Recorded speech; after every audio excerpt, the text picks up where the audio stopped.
All right, so we're starting a new section 8.7. We are one section away from terminating chapter 8. So this is pretty good, right? So 8.7 discusses equation written in the slope-intercept form, right? The slope-intercept form. Why are we doing this? I'm going to give you the reason why, right? I'm going to give you an example, and then we're going to learn why we're doing this. So basically, a lot of like real world problems are modeled by linear equations, right? Remember we talked last time about linear equation, and we said that a linear equation is an equation whose graph is what? A line. We talked about that, right? So a lot of real world problems are modeled by linear equations. Example, here, you have a landscaping company that charges $20 fee to mow a lawn plus $8 per hour, right? So let's say some lawnmower company comes to you and say, hey, we charge $20, which is our flat fee, and every hour that we spend here, we charge you $8. So now the question is, how do you represent this, their cost, in terms of an equation? How do you write this as an equation?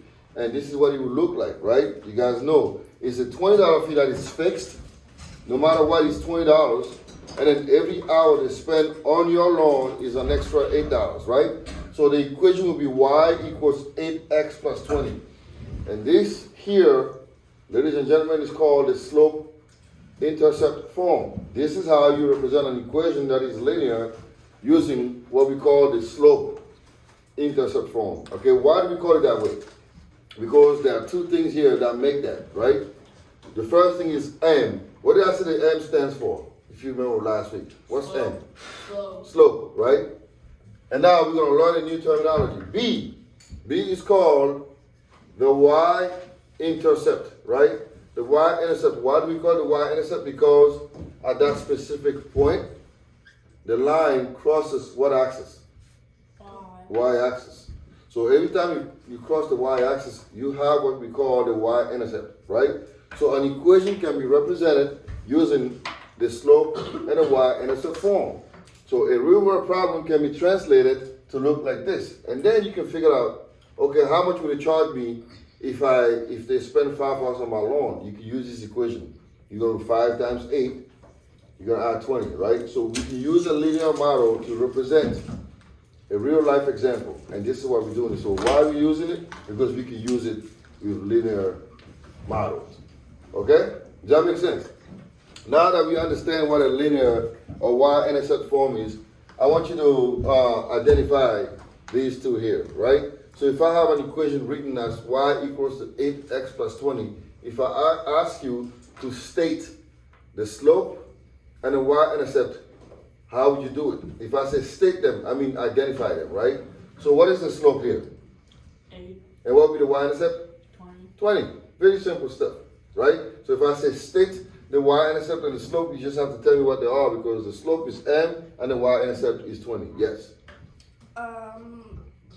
So the 20 is, so like the number after the plus is always going to be the y-intercept. Yeah, you just have to be able to recognize the equation. This is the equation, right? So once you write the equation, the number that is before the x is called the the slope, and the letter is m.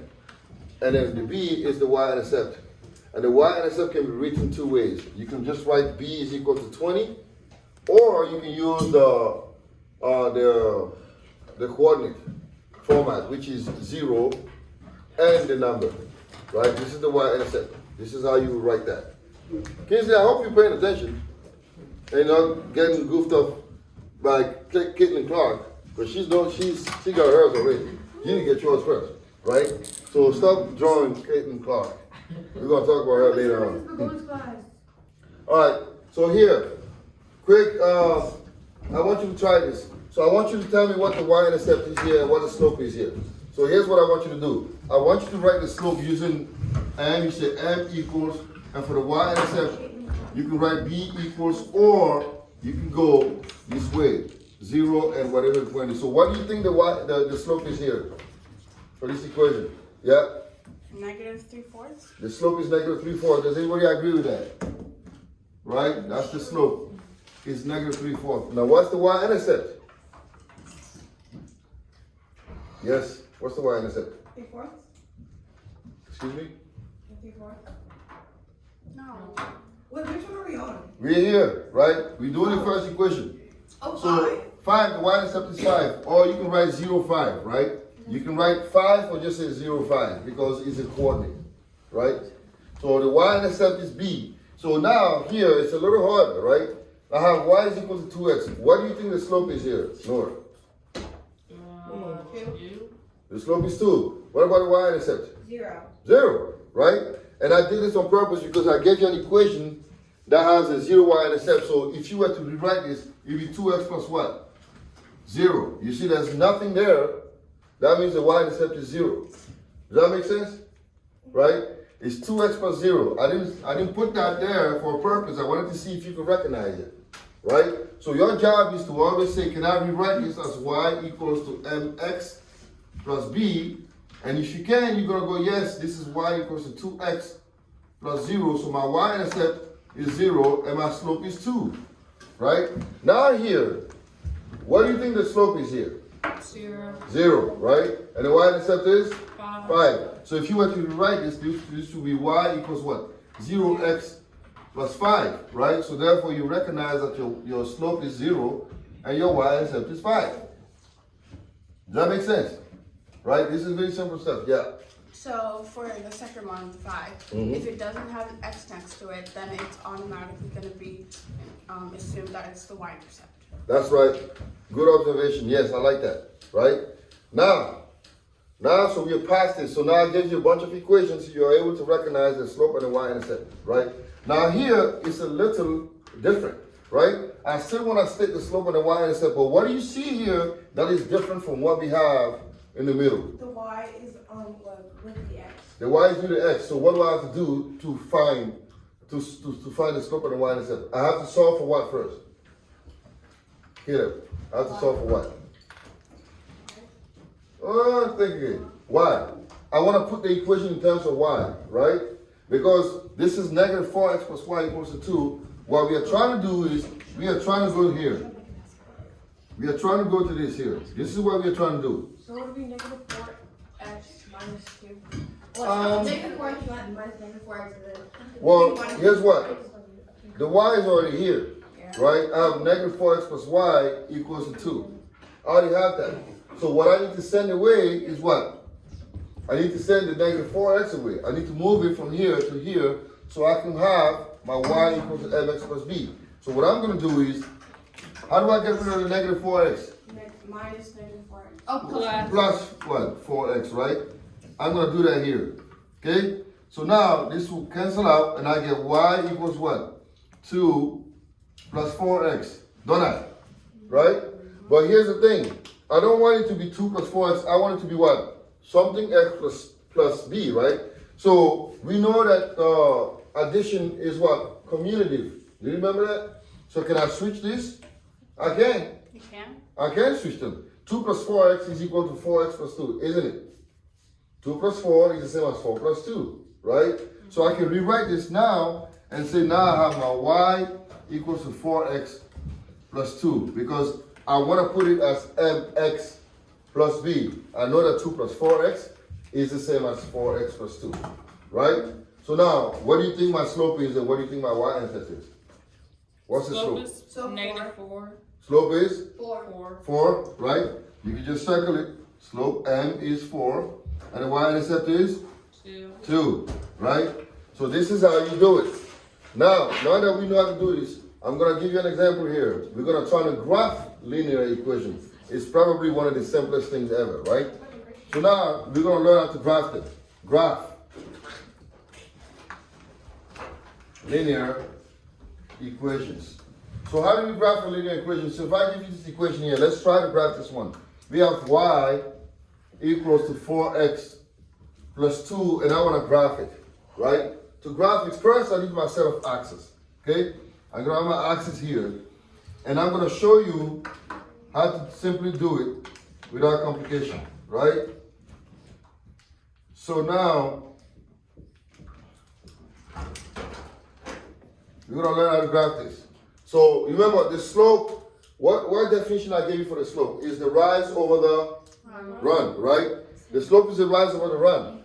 Now the y-intercept, right? The y-intercept here is 0, 2, right? The y-intercept is always written as 0 and the value, okay? So, and the slope is 4. So now we're gonna write the slope. Any number, if I have 4, 4 can be written as what? 4 over what? 1, right? So the slope is 4 over 1. This is the rise. And this is the run, right? So I have my slope, which is 4, and I have my y-intercept 0, 2, yes. Can you tell me how you did that again? Yeah, I got found these numbers. So this is the equation mx plus b, right? What's the slope? The slope is 4. And the y-intercept is? 2. And the y-intercept is always written as what? 0 and 2, or 0 and the number, right? So because it crossed the y-axis at that specific point value, okay? Now, the slope is 4, and my slope is always the rise of a run, right? So my slope m is 4, right? Because the slope is 4, it can be written as what? 4 over 1. Because I know that by definition, the slope is the rise over the what? Run. 4, because 4 can be written as what? 4 over 1, okay? I want to do this because I want to be able to use this to graph my line. Okay, so my slope is 4, my rise is 4, and my run is 1. All right? So we don't do anything about the y-intercept. You're going to get there. You are ahead of me, right? So now, how do I graph this? Now I have my slope. What is my slope again? 4 over what?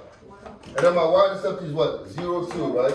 So that's all I need to graph this line. So I'm going to start by plotting the y-intercept. 0 here, 1, 2, right? So this is 0, 2, that's my y-intercept. Now, how do I use the slope to graph this line? My slope is what? 4 over 1. So I'm going to go up 4 units, right? 1, 2, 3, and 4. And over, because this is positive 1, I'm going to go over to the right 1 unit. And then now I can draw my line. I'm going to do it again so that you guys understand, okay? So the first thing you do is this, you identify your slope and your y-intercept. Are we good with that? Once I identify my slope, I'm going to write my slope as a rise over the run. 4 can be written as what? 4 over 1. And then my y-intercept is 0, 2. So I start by putting my y-intercept on the line. And because my slope is rise over run, this is 4. I'm going to go from here, beginning with the y-intercept, I'm going to count 1, 2, 3, 4. Going up, and my run is to the right because this is positive. So I'm going to go to the right 1 unit. Okay? So this is 1, 2, 3, 4, rise, and run 1 unit. Okay? So this is the 4 over 1. This is how I use my slope. Does that make sense? Now we're going to do something else again. We're going to do it by changing the equation. We're going to change the equation here, right? So let's say I have y equals to negative 4x plus 2, right? So let's try this one here. And let's see what's different from the first one to the other one. Let me use a different color. Marco, if I can find it. I need a blue one. Purple. So what is my y-intercept here? 2. 2. How am I going to write it? 0, 2, right? That's my y-intercept. And what is my slope? Negative 4. Slope m is negative 4. How am I going to write this? Over 1. Negative 4 over 1, right? So now let's try to see how we're going to graph this. We're going to start again with the y-intercept. 0, 2, right? We're going to start here. And now, because it's negative, what does that mean since it's negative? Am I going to go up or down? Down this time, right? I'm going to go down how many units? 4. 4 units. So I'm going to go 1, 2, 3, and 4, right? And then 1, that's going to be my 1, 2, 3, 4 down. And run is going to be to the right. How many units? 1 time. 1 to the right. And now I can draw my line again. So do you see how we do this, right? All we need to identify is the slope and the y-intercept. Once we know those two, we can graph any line that we're given, right? So I just have to identify my slope and my y-intercept. I put a y-intercept. Now if the slope is positive, I go what? Up and right. And if it's negative, I go down and right. So it's either up, right, or down, right. Okay? That's what I'm doing here. I'm not doing anything like extravagant. It's just simple steps. So now we're gonna do some more practice so that you guys understand. So we're gonna learn how to like identify the slope. When I'm gonna give you like 5 separate equations, and then we're gonna learn how to identify the slope, right? My notes are really neat today. Your what? My notes are really neat. Oh, good. So now what if I have this, right? Oh, goodness. Negative 2/3 x plus y is equal to. problem. Did we not finish it? Well, we did finish it. So Right? it's just negative. Whoa, how did it get over there? Okay. So now how would I identify the slope and the y-intercept? What do I have to do first? Add 2/3. Add 2/3, right? On both sides and it'd be y. 2/3 on both sides. So Okay, so y. so again, when we add this becomes what? Y equals what? 2/3 plus 7. Well, wouldn't it be 7 plus 2/3? It will be 7. It will be 7 plus 2/3 x, right? Normally, but we know that addition is what commutative is, so we can switch it up. So that becomes what? Y equals 2/3 x plus what? 7. Plus 7. And now we know what's the y-intercept. Wait, slope is 2 over 2. Y is 0, 7. So the slope m is 2/3 and the y-intercept is 7. 0, 7, right? 0, 7. Okay? So this is how you do it. It's 7, 0, and now it's 0, 7. It's never been 7, 0. It's always 0 and the number. It's always 0 and the number. So it's always 0. It can't be like 30. No. It can't be 1, 2. The y-intercept is always where the equation crosses the y-axis. Okay? That to 0. How did I get 1 to 0? It's just 0. It's just This is the standard. This is always 0 and b. Whatever the number is always going to be 0 and the number. This is how you write the y-intercept. It's always 0 and the number. Every time, right? Oh, okay. Okay.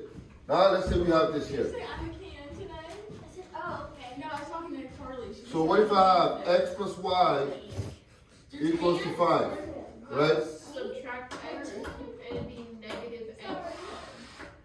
I'm just gonna continue. I can't keep on saying to you guys to be quiet. I can't keep doing this. Because if you're not listening, I just gonna continue to move on. Okay? So watch this here, right? Now we're gonna put it down to y. So if you look at it, you subtract the y, so this does what? Cancels, right? So now we have y equals what? 5 Plus negative. minus x, right? So now we have to rewrite it so that way it's written the proper way. So it's just y equals what? Negative x plus 5. That's all you're doing, right? Right. Okay? I'm so Now, what is your slope and what is your y-intercept here? We have negative x. Oh, slope's negative 1. But when there's no number, it's what? An imaginary what? 1. 1, no 0. And 1. the y is 5. 5. So the slope m will be negative 1. And the y-intercept will be what? 0, 5. Right? So the slope will be negative 1 and the y-intercept will be 0 and 5. Because last year she like would do all this like stuff. Like I love this year, but she would like make all these ways to like do a problem and make confused. Well, if everybody's different, right? Yeah, Now, have different What are you ways to do doing? the same answer. Now, this example- Cried every night. right? Now we're gonna learn how to like graph it. Uh-oh. Okay? We're gonna learn how to graph it. Graphic. Which I did with the other class. So